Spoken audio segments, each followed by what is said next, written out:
Hey everyone, it's Ryan. I know I was going to make this video uh, earlier, but I needed some more time to process, get my thoughts together, and see what I thought. I listened to more of the critics, more movie fans, of the spoilers and the non-spoilers, so I can get a better idea of like put pieces together because this movie was put together very sloppily.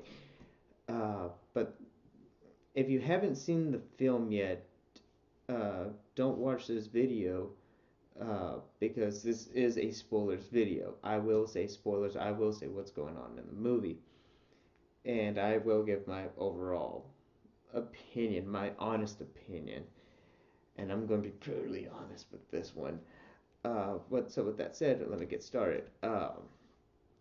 The things that I liked about this movie, there's is Ben Affleck. Ben Affleck again was the best Batman I've seen in a very long time.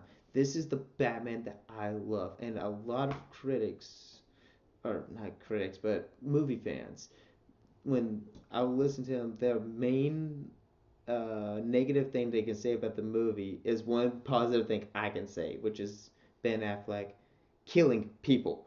Ben Affleck kills people, or Batman actually kills people in this movie. There's a scene where he snaps a guy's neck. There's another scene that he shoots people, and they're like, Batman doesn't do this. He's always on a thin line. He's like leeway sometimes, but he's always stays on that line. He has a moral code. I actually looked up last night. I actually looked up like murderous Batman. Let's see like if he actually killed people. And he's killed people a lot worse back in from when he first came out in the 1940s until 1988, the Frank Miller's Batman, and I can remember correctly, this is what the Batman is based off of. This new Batman is a version of Frank Miller's Batman. So he's a very darker Batman. He will kill people if he needs to. So that's one of the biggest positives I can say because it's so refreshing to me to see the Batman go from goody goody two shoes Batman that I can't stand. I hated that Batman to this Batman that if he needs to, he'll kill you. Okay, cool. And let's see, there's some more good things. That's like probably the best thing. Jerry Irons as Alfred was amazing. He was one of the best things going on with this movie. Superman, I still don't really like Superman. Uh, and I got a lot of bad things to say about that. Or a couple anyway. Uh, so I'm trying to think of any other good ones. The fight scenes are amazing. You know, Zack Snyder is great with that. Putting things together though is bad. Storytelling is terrible. It's absolutely terrible. The first act of this movie, I was like this, pretty much. I almost went to sleep. I'm not exaggerating. I almost went to sleep. I was bored of tears. I didn't care about anything that was going on because how it was put together so sloppily, and they're like they were. It seemed like they were trying to force me to care about these people, and they kept doing setups to make me care without making me care. It was just so bad because I was assuming like, okay, I'm kind of getting into this. Then something weird would happen. I'm like, what? What's going on? And then they'll go back to the present, and then this will happen. And I'm like, what just happened? Are you going to explain it? No? Okay. And I'll give you a good, very, very good example like what uh, was when or Ben Affleck had a dream or a vision, if you will, and it was post-apocalyptic. And in my opinion, if they just showed that, if they just showed the post-apocalyptic dream, then that would have been and he just wake up and go, "Oh man, what happened?"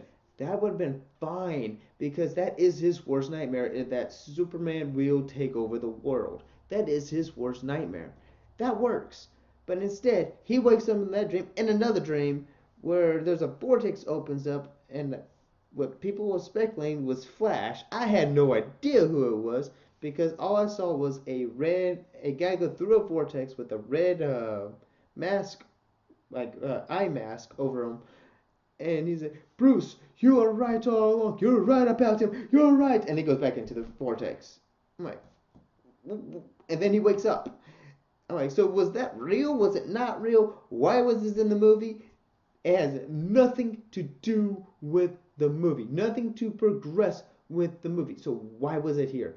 I don't understand. It infuriates me that they put that in there. It was horrible. Another thing that let me down and it pissed me off in the very beginning was that I believe Zack Snyder said that in the movie they were going to have Joker and then the Riddler in this movie, but they didn't want to seem so crowded, so their presence were going to be known. The Riddler, I have no idea what his presence was. Like apparently there was supposed to be question marks somewhere. I didn't see any. And the Joker, this is the Joker's presence. As Batman is walking through his Batcave, he walks by one of his Batsuits, and his Batsuit says something along the lines of, "The joke's on you, Batman." That's it. Really? That's the Joker's presence? Really? There is no presence. It was infuriating. I'm like, and here's the thing. I didn't have that many high expectations for this movie because I don't like Batman, I don't like Superman. I didn't like The Man of Steel. I thought it was a terrible movie. The only reason I watched it is because people told me how dark it was and apparently people's heads got ripped off. I'm like, "Oh, I've never seen that type of Superman. I'll watch this." Never happened. It was a terrible movie. But that's also my opinion. It's solely my opinion. So, going but it was a better piece put together movie than this one. But so I'm not ripping on this movie because I don't like those two. I like this Batman. I really do. And Jesse Eisenberg as Lex Luthor was terrible. He was very, very, very, very, very cartoony. And it's funny because they put like the tone is very dreadful, very dark and gritty and dreadful. And they have a cartoon as the main villain. That doesn't make sense to me. Why? Like there was nothing really that made him clever or sadistic or anything. Every now and then he'll take a left turn to a darker turn, but that's it. Other times he's just saying, it was just so bad.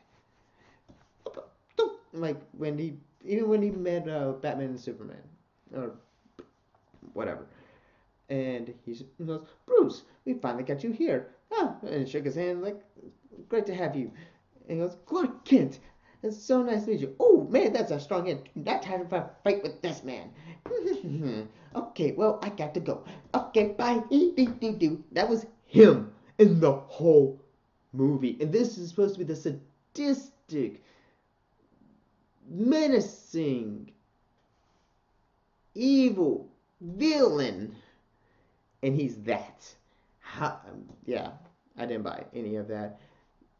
The first act of this movie, I was bored to tears. I'm sorry, and I know I'm going to get hate for this. And you know what? I don't care. Bring on the hate. I don't care. Again, this is my opinion. This is my review. And I've read some other comments. Some people loved this movie. They thought it was the greatest thing ever, and that's perfectly fine. That's perfectly fine. And I want to talk about one more bad thing. One more bad thing, and I'll end the video. The ending. The final fight scene. Let me put it that way. The final fight scene, and I'll talk about the ending. So, the final fight scene, they go against Doomsday, which was rushed. They rushed that character. Uh, they didn't really build it up to make you feel, "Oh no, this is terrible, this is bad." But you knew it was coming because of the trailers. Then Wonder Woman saves Batman in the last minute. And that's not really a spoiler because they show that in the trailers too. So when but the final fight scene, it was somewhat entertaining. It was entertaining to see Batman fight with Wonder Woman and Superman, and then they're like, "Oh wait, he's Kryptonian. there's only one weapon we have to destroy him, which Lois happened to throw down a flooded staircase that wasn't that deep. And so instead of her diving in, she walked down the stairs slowly and to go under the water to dive to grab this spear, which she ended up getting trapped underwater. Superman saves her. Then he dives down and grabs a spear that was probably maybe 4 feet deep, maybe 5 feet. It wasn't that deep at all because you can see it glowing underwater. So, but as he grabs it and tries to swim up, he floats to the top, half knocked out, half dead. So, and then Lois grabs the spear, throws it away from him so he can regain his strength. And then he says the common phrase that everyone's gonna die when someone's gonna die. He like he looks at it and goes, "I love you. You are my world." Okay, he's going to die. You know, I either knew he was going to die because of that phrase, or he was going to be near death and barely survive because of that phrase. And then he flies away, grabs the spear, and then goes into supersonic speed to jam it into Doomsday's heart. Now, what I have a problem with this is if he was around it for 2 seconds to go underneath the water, to 2 feet or 5 feet underwater to grab the scepter, and that almost killed him, how does he go this great long distance at full speed and not crash into the ground and nearly die? Really? Really? It's it was that little thing that irked me. But then he kills Doomsday. Doomsday then kills Superman. I'm like, oh, that was that's pretty good. That's pretty ballsy. That's one good way to go. And there's people, grown people, kids behind me crying their eyes out because they just saw one of their favorite superheroes die by getting a bone stamped into their heart. And so I'm like, okay, whatever. He's going to come back. Superman never dies. And then they have the soldiers' funeral for Superman. And then Clark gets an Amish uh, burial for some reason. They gave him an Amish funeral. And then Bruce was with Wonder Woman and says, I failed him in life. I will not fail him in death. Which makes no sense because they were buddies for the last 5 minutes of the film. So how'd you fail him in life? You didn't know him. He was your enemy for the longest time. Made no sense. I'm building. You know what? I was hoping that you would come with me and help me build the team of your friends. All right. Okay. They're setting up the Justice League. It's setting up to get the Justice League. Now, and then Lois grabs a handful of dirt, throws it onto the coffin, and as she's walking away, you hear a faint heartbeat, and you see the dirt levitate. Oh, all that suspense, or not suspense, but all those feelings you made us feel. Like, oh no, our hero died. Oh, he's not dead. And that's how it ends. Like, oh, okay. It's badly pieced together. It's bad. Yeah, it's sloppy. And there's one thing that they could have taken out of the movie and put it in a post-credit scene, and it was Wonder Woman or Diane going through the files that shows her files, Cyborg's, Flash, and Aquaman. They could have used that as a post-credit scene, and that would have been completely fine. There you go. You set up the Justice League instead of putting it into the movie that really has nothing to do with it. Yeah. This so okay. That's enough things I'll say about that. I mean, this movie does have some good things, but to me, it has too much bad, too much negative to make this good. So again, I'm gonna have to give it a 4. you know, a, maybe a yeah a 4. As I'm thinking about more of it, there's a lot of it that just infuriates me. Now, if you haven't seen the film, would I say don't see it? No, go ahead and see it because I have read comments and people thought it was a beautiful film. They liked the action. There's more positives that outweigh the negatives.